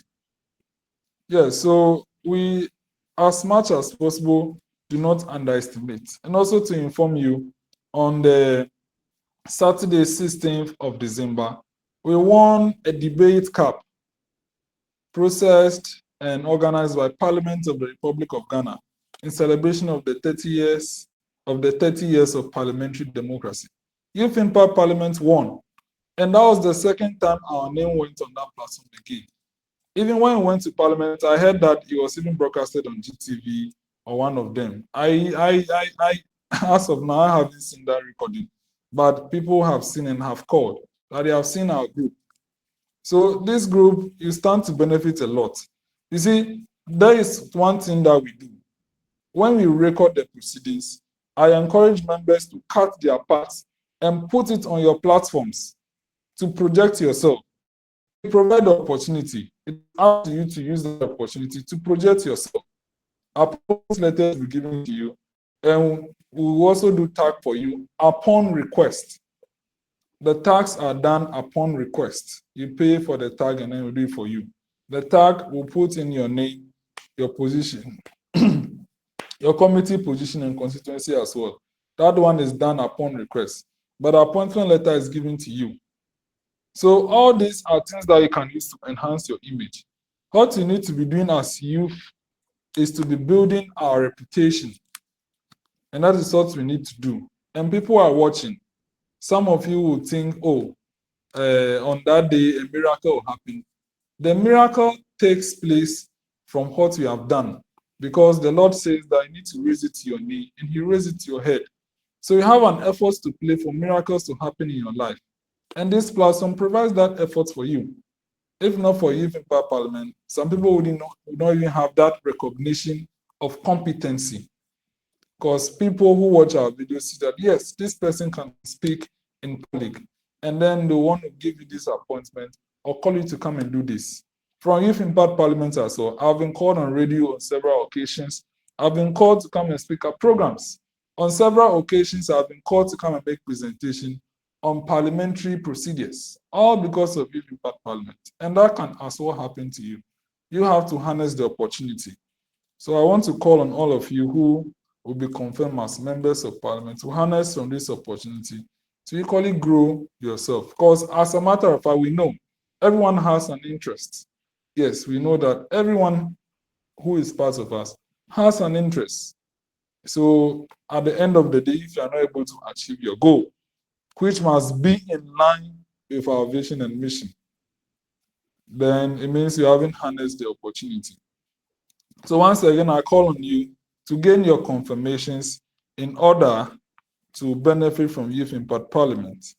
Now, the inauguration of this house is slated for Saturday, 10th August 2024. What are the activities for that day? From 9 o'clock to 11:30, the third Parliament will be dissolved. We will hold the last sitting for that Parliament and close dockets on all business. At exactly 12 o'clock, the proceedings for the inauguration of the fourth Parliament will start, where the new speaker will take his seat, so as his deputy speakers, and then our programs. So at the dissolution sitting, just the formality prayers, communications, and then we'll have a statement on the impact of Youth Impact Parliament, the impact being made on members, Then we'll have the presentation of the Appointments Committee report, where all recommended and confirmed MPs will be tabled to the House for final approval. And then after that, the appointment of parliamentary service members, the clerk, and then the marshals will also be put forth for approval. And then the leaders and the speaker will give their dissolution remarks. And the House is adjourned sine die, aka dissolution. That is the procedure that is going to happen on that day. Now, at exactly 12 o'clock, as I told you, we are going to have the inauguration of the new parliament. We are hoping to have the MP for catching off, Honorable Peter Nochukote, and the DCE for Afada Joseph in our presence. And they will come and witness you and see you being sworn in. So they'll be there when the proceedings will start. So the clerk will pray, the new speaker takes his oath, and then takes the chair, then the deputy speakers as well. And then we start with the inaugural remarks. I'll present my report as sort Executive Director, a progress report since the last inauguration. Then we have one remark. Then we go to Speakers Awards. Speakers Honorary Awards is an award that is given on merit to members, distinguished and deserving members of the third parliament. Then we'll have another address, and then we'll give a little, should I say, a little more recognition to our patrons that will be present that day. And then we have the inaugural address. Right after the inaugural address, then we'll have the declaration. The speaker will declare the chamber duly inaugurated. And then we'll suspend the House to take pictures with our guests. And after they take their leave, then we'll come back. And now every youth member of parliament ought to properly introduce themselves now. Oh, yes, after the speaker takes his oath, members of parliament will be sworn into office. Yes, so right after we come back again, we'll have some few remarks and then presentation and statements on some few parts. Yes, after you introduce yourself, and then we do that.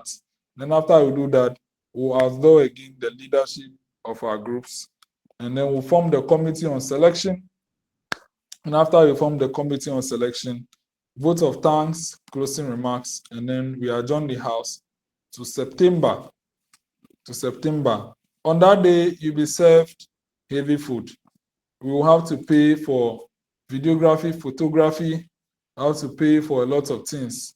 We'll be doing another backdrop, and then a whole lot. Our budget, we need to fund the budget. That is why we need members of parliament. Please, by 31st July, please do and pay your dues so that we can fund our budget. We don't get fund from anywhere else. We fund our own operations. So if you don't pay your dues, then we are getting short of funding our budget. So please, members of parliament, try and pay before 31st of August. So in short, this is my presentation, and the floor is now open for questions.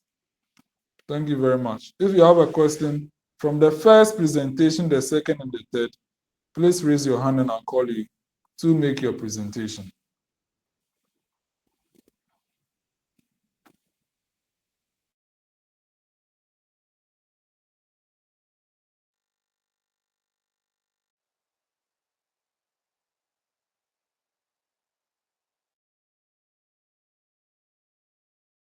Okay, I can see, is it Godson? Yes, or please. Godfrey? Yes, Godson. please ask your question. All right. Good evening once again, Honorable Jones. My question, I don't know if that is the second speaker or because I came in late, but I think he was the one who spoke before you. He was speaking about the parliamentary proceedings, the sessions in parliament and all that. So I want to know, sometimes, like even in YIP, I see that there's a fourth sitting of, I think, the Third Republic. I don't know if I'm getting it right.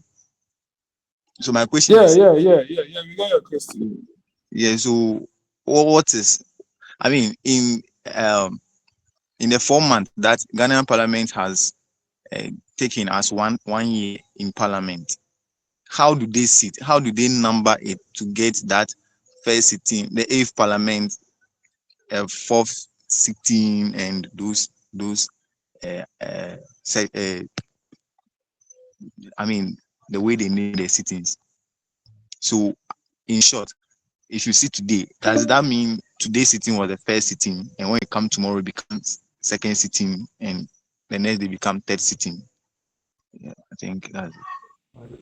Thank you very much. Honorable, please answer the question. How does this happen with this one? There's noise like that background carrying.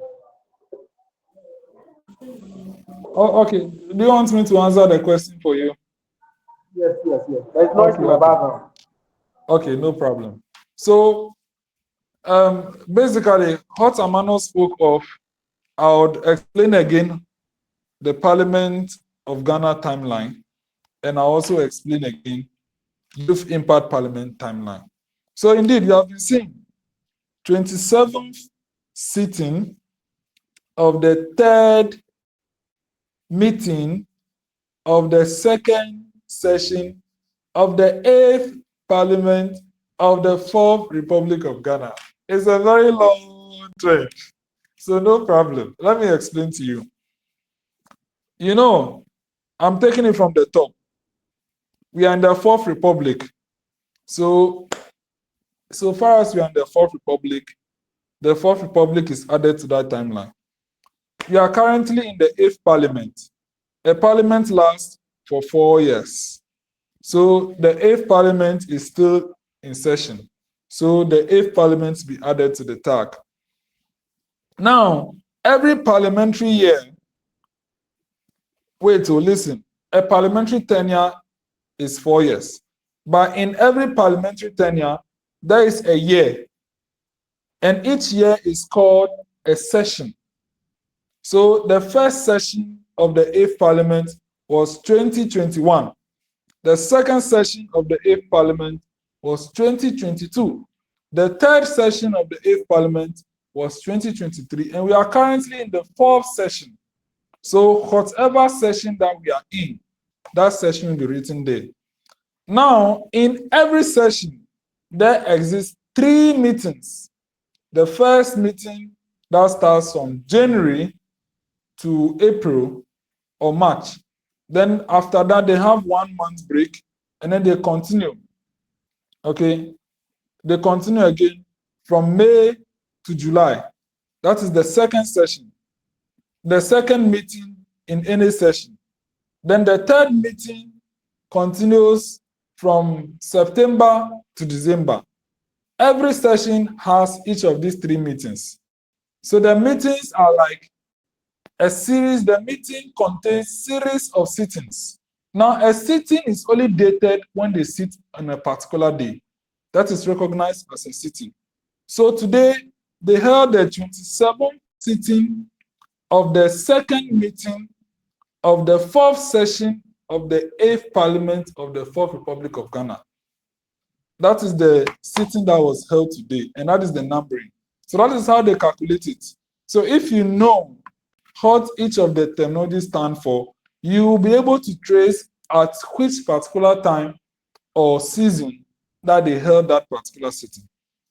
Now, coming to Youth Impact Parliament, we cannot be a republic, but we have parliaments. We have sessions, but we don't have meetings. Then we have sittings. Youth Impact Parliament sits once a month. So for we, each time that we sit is recognized as a sitting. Okay, a day that we sit is recognized as a sitting. I told you that we don't have meetings, but we have sessions. For we only have 2 sessions. From August to December is our first session, and from January to August is our second session. Okay, and we have parliaments. Our parliament always starts from 1 August to another August. We are currently in the 3rd Parliament. So that 3rd Parliament is basically our 3rd Parliament. Okay, and that's our timeline. It's very simple. So last week Sunday was our 7th sitting of our 2nd session of the 3rd Parliament of YIP Ghana. That is how we do our identity. I hope it's clear to you, Gosway. Yeah, it's clear. The name is Godson. Godson, okay. Yes, Thank you very much. Okay, let's take Isaac. Honorable Isaac, please ask your question.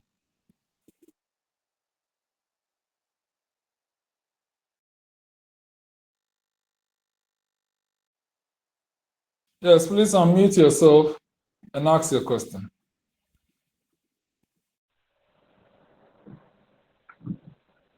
Hello, good evening, right, Agbo Jones. Evening.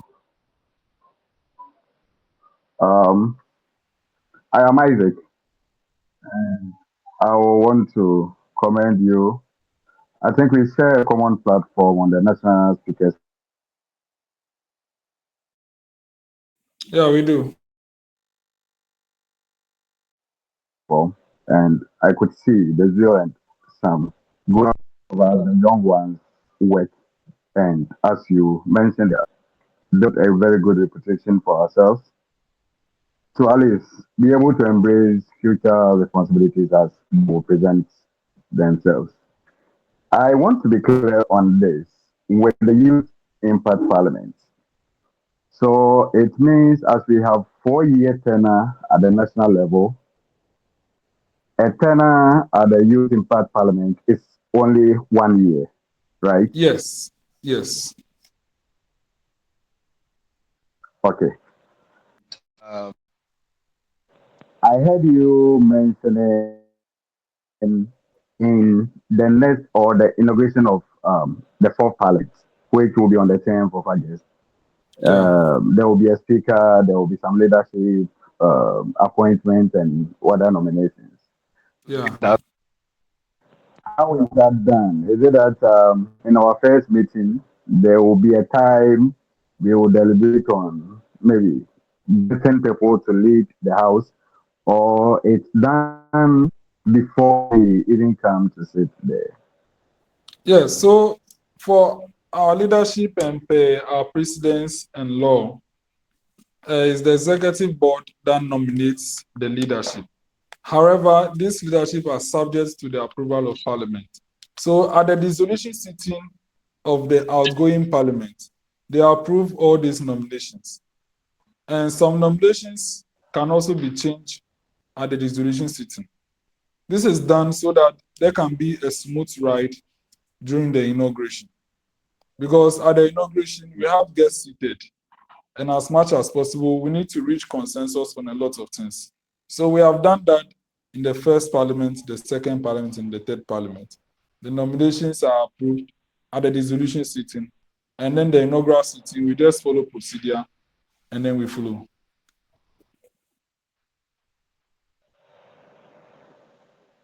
Oh, okay, that is fine.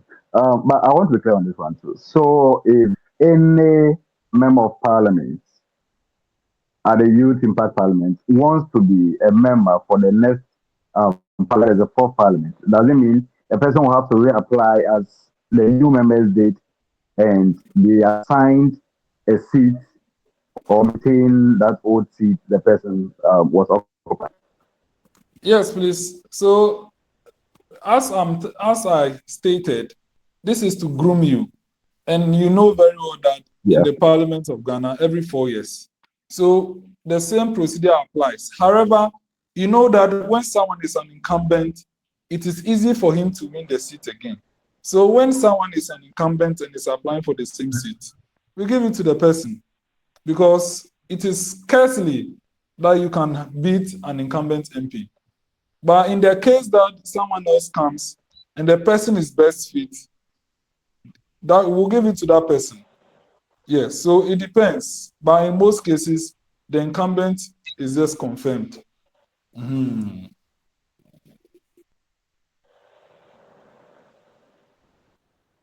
Okay, thank you. But I don't know. Mostly when you're speaking, it seems it gets to a time there is some silence. it makes some of the information gets missing. Oh, sorry, it's Unless my it's on your network. end. Okay, it's my network. Yeah, okay. Thank you very much. Okay. So thank you. I think I'm clear now. Okay. I'm equally glad having you on board. It's glad to see a fellow speaker joining his colleagues' platform. And we look forward to your presentations. Right, Honorable? Thank you, Right Honorable Jones. Thank you so much. Yes, Mr. Kwabena.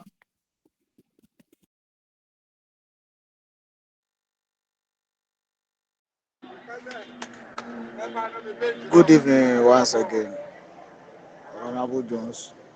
Thank you for your update. Uh, Sorry for the noise because I joined you. I'm in circle now, so that is why you heard a noise on my side. So forgive me about that. My question is that during the inauguration, during the inauguration, I want to know if there is a measures for those of us who is coming from far constituency. Let me take myself as an example. I'm from Adansi Asokwa. So coming to Volta region, first of all, I have to move from Adansi to Kumasi and then coming to Accra before Volta. And I can't come on that 10th.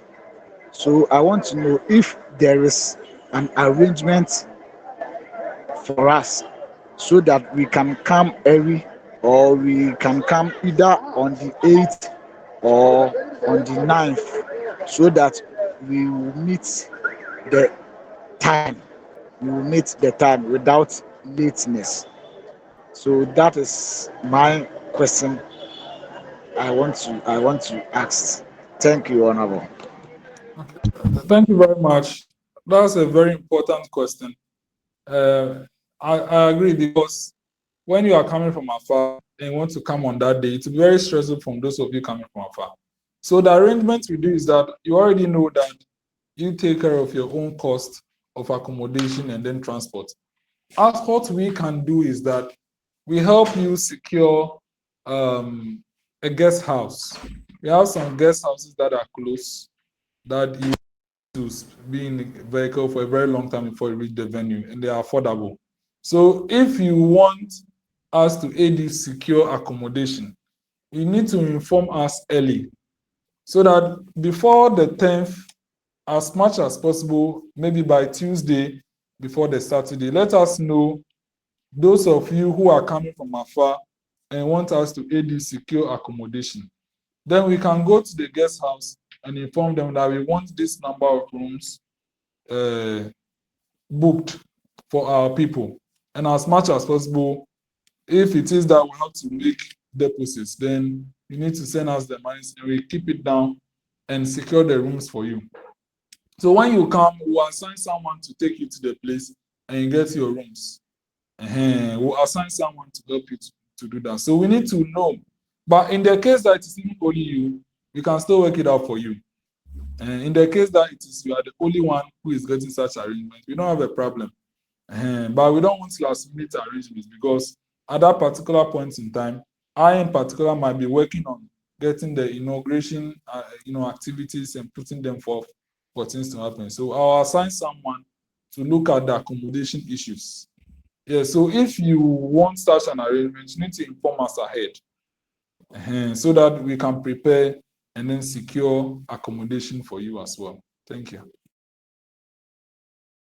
Okay, thank you, Honorable. But and I also want to ask if someone wants to join me so that too can uh, I mean join us so that he can get experience from the inauguration. Is it allowed, or It's if allowed. okay? It's allowed. It's not a problem. Some people would like to come with their parents and stuff. No problem with that. Okay, Honorable. Thank you. Thank you very much. Honorable members, any other question?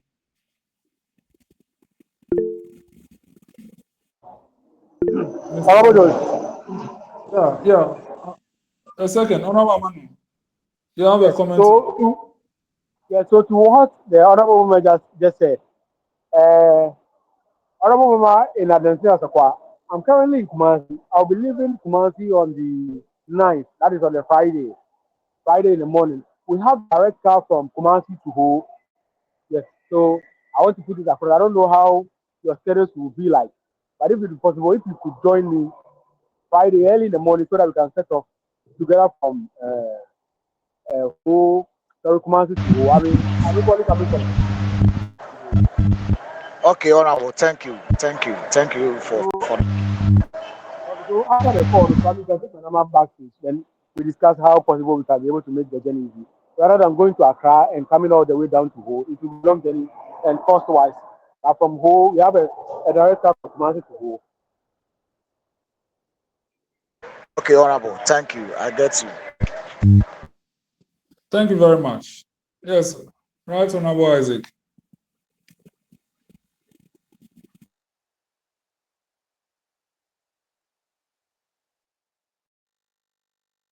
Please unmute yourself before you speak.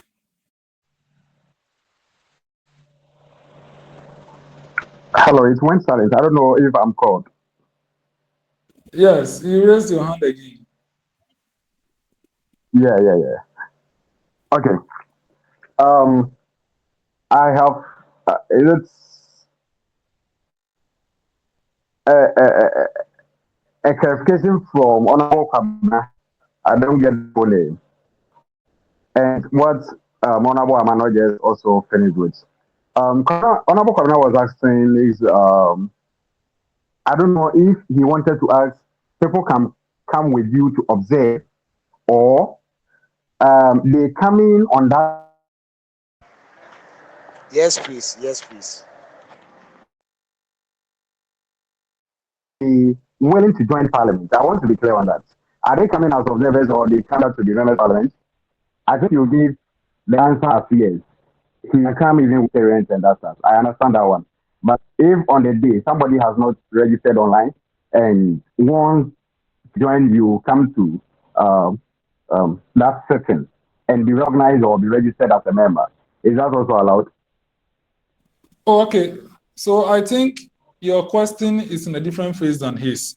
So if someone wants to be a youth MP, he has to follow the procedure. And from 1st August to 10th August, nominations will be closed because we need to prepare appointment letters. So if someone comes and he wants to join, from that 1st to 10th, he wouldn't be able to apply until after the inauguration. Yes. So nominations will still remain open until all 226 are filled. But from 31st, we'll close nominations and then we prepare documents for the people who are confirmed and prepare for inauguration. Okay. Thank you. The next one is Honorable Amanda was like, he would be coming from Kumasi on the 9th. Yeah. And I thought he was going to use the Accra route, but I later heard there is a route from Kumasi to. Yeah, he was talking about a direct from Kumasi to Ho Street instead of now coming to Accra and then taking a vehicle again.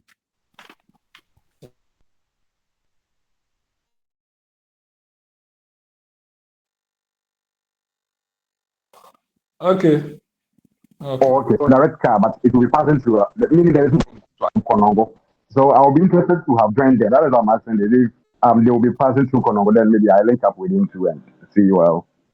Okay, then you speak with Amanor back door and see how you can arrange with him. Okay, so what's the name? With the you are to Konongo. Hello. Yes. Okay, so if you come in, we have a direct. Why we the car when it passes through Florida, then appear at home, then it takes home. It starts a car off. So if you want to come and I get to the station and then you are ready, I can talk to the driver. We'll reserve a seat for when we get to Konongo, we pick you. Okay, don't worry. So let's communicate back though. I'll call you later and arrange on Okay, that. okay, okay, okay, sir. Okay. Sure.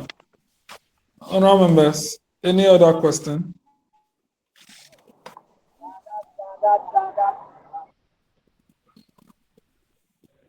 Okay. In the absence of any other questions, we would like to bring today's program to a close. I want to call on my Right Honorable Deputy, Mr. Amanor, to give the closing remarks and votes of thanks. Thank you.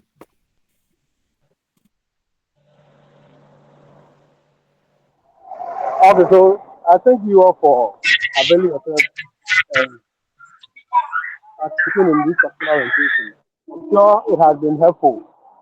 We have learned one or two things that on a normal day probably we might have no got the opportunity to learn it anywhere. And also, as we get towards the inauguration, I want all of us to fit. Let's take good care of ourselves so that we can meet in person and put faces to the names that we are mentioning on the call.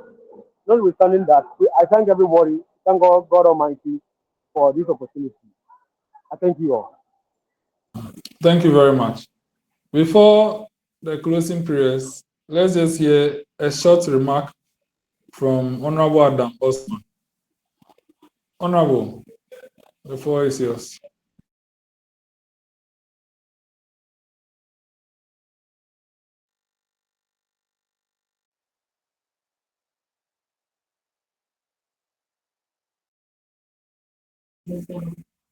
Yes, Honorable Adam Osman, can you unmute and give a short remark before our prayer?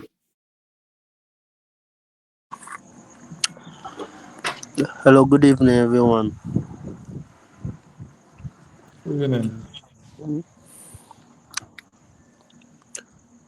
Um, Firstly, I want to welcome the new people, the new applicants, the new honorables in the house. I want to welcome them to the movement. Honorable Jones and Honorable Amanor have said it all. Even though you won't get any financial, um, let's say, financial reward, but the reward you get is far better than financial reward, and it cannot be offered to you anywhere apart from Youth Impact Parliament. So I'm urging everyone here to use this opportunity to learn, to grab every bit of knowledge he or she can grab. I look forward to see everyone on the 10th of August. Thank you. Thank you very much. So now, members, we'll now move to our closing prayer, and that'll be given by Gloria.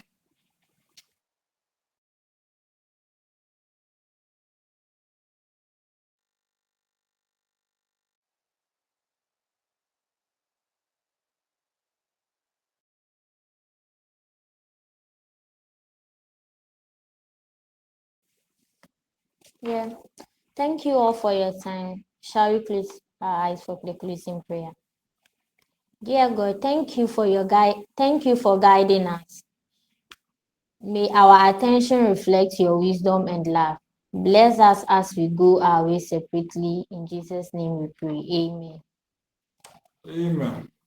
All right, members, I wish you a good night, and let's prepare for inauguration. Thank you. Thank you. Bye bye.